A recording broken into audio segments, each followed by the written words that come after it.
Hello प्यारे बच्चों, कैसे हैं? उम्मीद करते होंगे मस्त होंगे, स्वस्थ होंगे और अच्छे से पढ़ाई करते होंगे। तो फिर गर्मी बहुत ही अधिक है। आज आप लोगों को, जैसा कि आप लोग जानते हैं, हम आज तक लकार और कुछ कारक के बारे में जानते हुए आगे बढ़ते बढ़ते आज हम पिछले क्लास में जो है हम विभक्ति पढ़े थे, प्रथमा और द्वितीया। आज का टॉपिक है कर्ण कारक तृतीय विभक्ति, और जहाँ तक के हो जाए विभक्ति वहाँ तक के हम पूर्ण प्रयास करेंगे कि आपको हम अपनी ओर से अपना ज्ञान बांटे आप लोगों से। तो देखिए, कर्ण कारक तृतीय विभक्ति। सबसे पहले देखिए, कर्ण कारक तृतीय विभक्ति, इसका मतलब इसी से स्पष्ट होता है कर्ण कारक में तृतीय विभक्ति होती है। देखिए लिखा हुआ है कर्ण कारक तृतीय विभक्ति, मतलब तृतीय विभक्ति किस में लगेगा? कर्ण कारक में लगेगा। देखिए, कर्ण कारक में तृतीय विभक्ति होती है। अब देखिए इसका अब अर्थात कर्ता जिस साधन के द्वारा अपना काम को पूरा करता है उसमें तृतीय विभक्ति होता है। फिर से देख लेते हैं एक बार। कर्ता जिस साधन के द्वारा अपना काम को पूरा करता है उसमें तृतीय विभक्ति होती है। हमारे पाणिनि जी बोले क्या? साधक तमम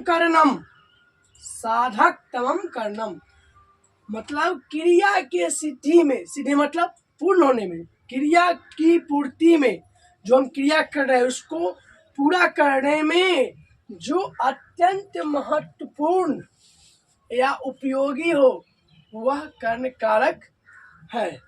कोई दिक्कत नहीं। तो हम एग्जाम्पल की ओर चलते हैं। तब तक आप लोग इसका स्क्रीनशॉट ले लीजिए। अगर स्क्रीनशॉट नहीं लिए होंगे तो स्क्रीनशॉट ले लीजिए। चलिए, स्क्रीनशॉट ले लिए होंगे तो हम इसके एग्जाम्पल पर आगे बढ़ते हैं। देखिए, उदाहरण में देखेंगे। जैसे में यहाँ पर वह कलम से लिखता है, वह कलम से लिखता है, वह कर्ता हो गया, कलम से लिखता है, कलम वह से लिखता है। कलम हम झाँप देते हैं, ध्यान दीजिएगा। तो वह से लिखता है, क्या लिखता है इसे पता नहीं चलता, क्या चीज से लिखता है, क्या चीज लिख रहा है। अब देखिए यहाँ पर से को भी झाँप देते, वह लिखता है, सीधा लिखता है, लेकिन वह कलम से लिखता है। कलम नहीं होता तो क्या वह कर्ता, वह जो है कर्ता रूपी नहीं लिख पाता। तो हमारा जो महत्वपूर्ण उपयोगी है, हमारा महत्वपूर्ण उपयोगी क्या है?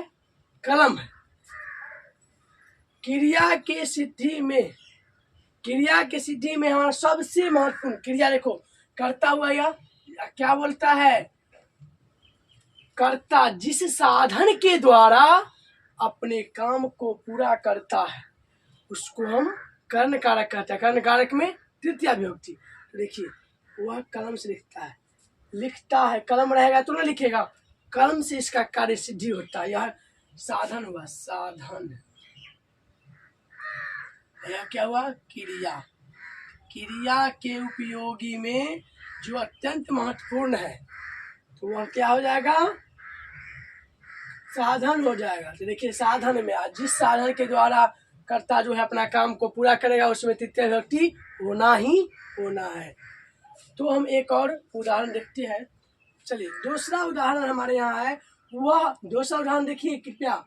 वह हाथ से मिठाई बांटता है। क्या हाथ उसका क्या है? उपयोगी है। अब उसका जो है वह हाथ से मिठाई बांटेगा तो कभी इसको देगा तो वहां जाने के लिए पैर की भी आवश्यकता होती है, इधर से उधर जाने के लिए पैर की भी आवश्यकता होती है। लेकिन सबसे ज्यादा महत्वपूर्ण क्या है? हाथ है। अगर वह जो है पैर नहीं चलाकर इधर उधर नहीं भी जाएगा बांटने के लिए तो बुला कर दे सकता है हाथ से। पैर से थोड़ी ना मिठाई देता है कोई, नहीं ना। तो वही बताते हैं सबसे ज्यादा महत्वपूर्ण क्या है? हाथ है। तो यहाँ पर देखिए साधन हो गया, तो यहाँ पर हाथ हमारा क्या हो जाएगा, साधन। आप देखिए इसका चिन्ह क्या होता है। अब अनुवाद बनाना हम तृतीय व्यक्ति में जानेंगे। चलिए, आप जो है हमको अनुवाद बनाने के लिए जो होता है इसकी चिन्ह की आवश्यकता होती है। तृतीय व्यक्ति का चिन्ह जानेंगे तब ना क्या होता है, नहीं तो क्या करेंगे, घर बना देंगे, ये है नहीं ना, ऐसा नहीं होगा। किसी में जाकर घस देंगे, ऐसा नहीं हो सकता है। जब तक हम चिन्ह नहीं मालूम करेंगे। यहाँ पर लिखा हुआ तृतीय व्यक्ति का चिन्ह एन होता है।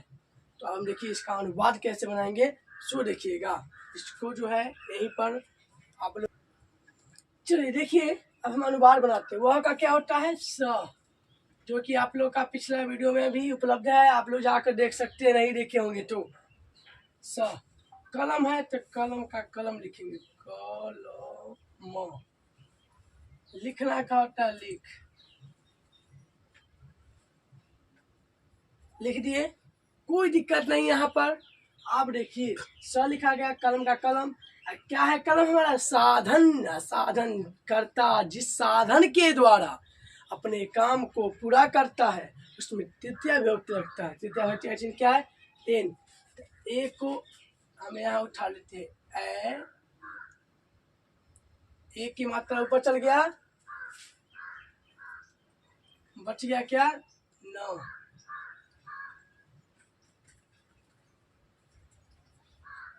सह कलमेन, यहाँ एन है ना, सह कलमेन क्या वो लिखता है, एक ही आदमी ना, वह कलम से लिखता है। एक आदमी लिखने का काम कर रहा है, एक वचन में होगा। है तो लट लगा कर नहीं होता, ती तहन ती, एक वचन होता ती। आप लोग देखिएगा कर्ता नियम में जाकर जो हम पढ़ाए होंगे कर्ता नियम, तो सह भी एक वचन में और ती भी एक वचन में, इसलिए सह के अनुसार ती लिख दी, कोई दिक्कत नहीं। अब हम इसको बनाते हैं, देखिए वह हाथ से मिठाई भरता है, सा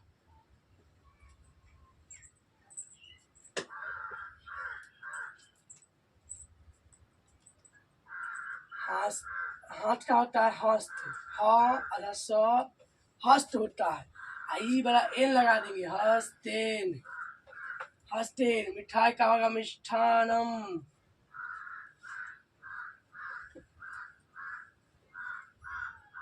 मिष्ठानम बांटना होता है, वित्रति।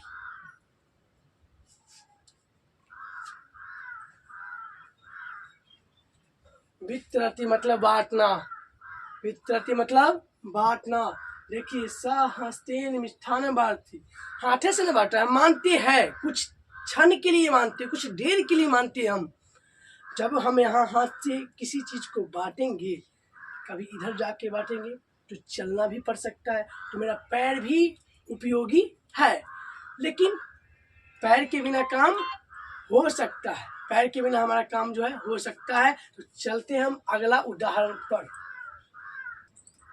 चलिए अगला उदाहरण में जो है वह साइकिल से घर जाता है, वह साइकिल से घर जाता है। सबसे पहले देखिए हम लोग जानते हैं, जो हम इसको साधन को झाँप देंगे तब अनुवाद बनाएंगे, साधन को झाँप देंगे तब अनुवाद बनाएंगे।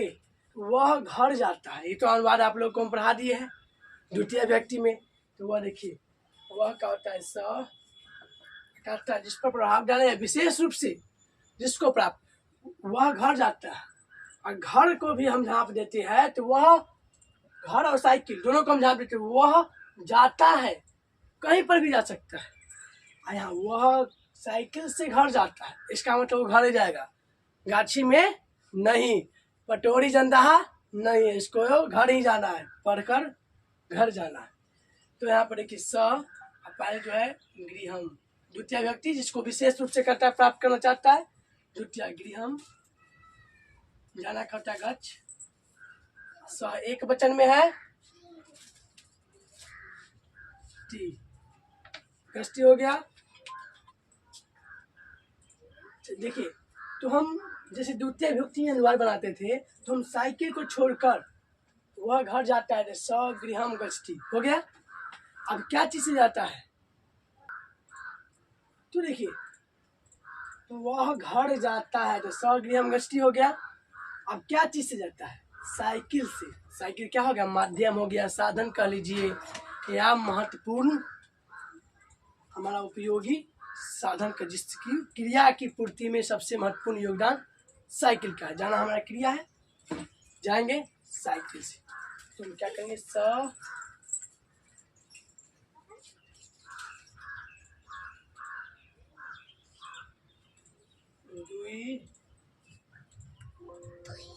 साइकिल का संस्कृत होता है द्विचक्र। द्विचक्र, इसमें क्या लगेगा? एन।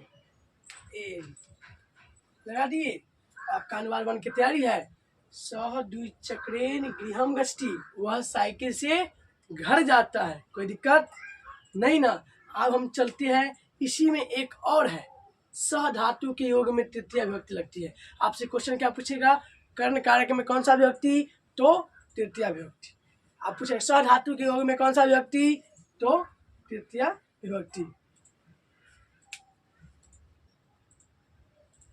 चलिए देखिए, सहार्थे तृतीया हमारा सूत्र है। सहार्थे तृतीया हमारा सूत्र है। सह धातु के योग में तृतीया विभक्ति का उपयोग होता है, या तृतीया विभक्ति का लगती है, कह सकते हैं। तो सह धातु, सह का मतलब क्या होता है? साथ। जहां पर साथ का योग मिलेगा, संयोग बनेगा, वह क्या हो जाएगा? तृतीया विभक्ति। जैसे में देखिएगा,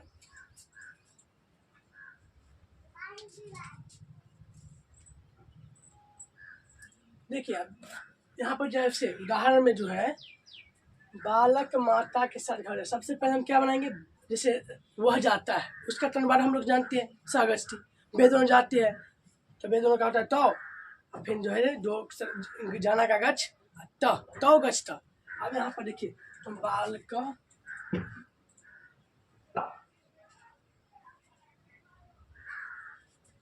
लिख देंगे गच्छ। एक बालक है ना, ती लगा देंगे। एक वो बालक जा रहा है, बालकी रहता, बालक बालकी जाते हैं, बहुत बालक जा रहा है, गच्छति हो गया। अब हम इसको देखिए, बालक जाता है, उसका तो बन गया बालका गच्छति। उसके बाद देखिए, बालक घर जाता है, माता के साथ नहीं, माता के साथ छोड़ के बालक घर जाता है। तो घर का हम लिखेंगे कहाँ? विशेष रूप से घर जा रहा है ना, द्वितीय विभक्ति का प्रयोग, गृहम। अब क्या हुआ? माता के साथ, माध्यम इसका बन गया, बालक का माध्यम क्या बन गया? माता। तो माता के साथ, तो लिखेंगे यहाँ, माता मान क्या है? बालक का साधन है। तो माता का मातृ लिख दिए, इसमें एन लग जाएगा, मातृएन। मातृएन, माता का जब शब्द आप लोग पढ़ेगा तब मातृ होता है। तो मातृएन गृहम गच्छति, अनुवाद बनकर पूरा तैयार। अब हमारा जो है, इसको सबसे पहले स्क्रीनशॉट लीजिए, स्क्रीनशॉट लीजिए इसको।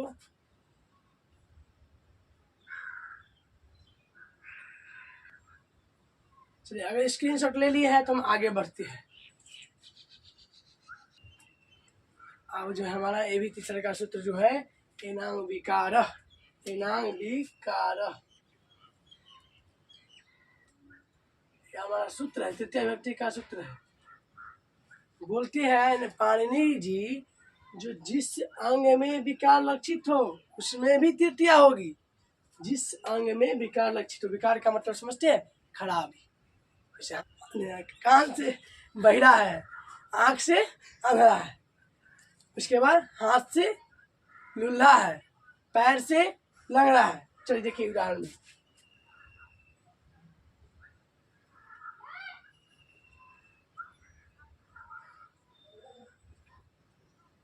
पैर से विकार का मतलब खराबी होता, लिख लीजिएगा।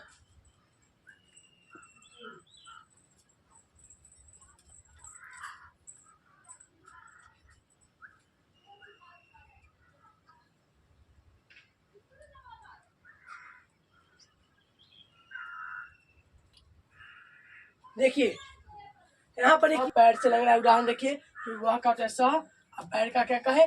पाद। तो पादीन, लंगड़ा का क्या होता है? खंजा, अस्थि, अस्थि क्यों लगाए है की जगह पर? क्योंकि इसका यह जो लंगड़ा है वह सब दिन के लिए है, जो जन्म से ही पैदा लिया है, तो वह जो है सब दिन के लिए जो स्थित रहेगा, स्थिर, तो उसमें अस्थि रहेगा। इसी के साथ आपका तृतीया विभक्ति समाप्त होता है। इसका स्क्रीनशॉट ले लीजिए। अगर स्क्रीनशॉट ले लिए है तो हम फिर मिलते हैं कल अगले वीडियो चतुर्थी विभक्ति के साथ। यदि चैनल पर नए हैं तो चैनल को सब्सक्राइब कर ले और दूसरे अपना दोस्तों को भी शेयर करें, ताकि वो भी पढ़ने में उनको भी सरलता हो, सरलता से वह पढ़ सके, अपना एग्जाम दे सकते। धन्यवाद।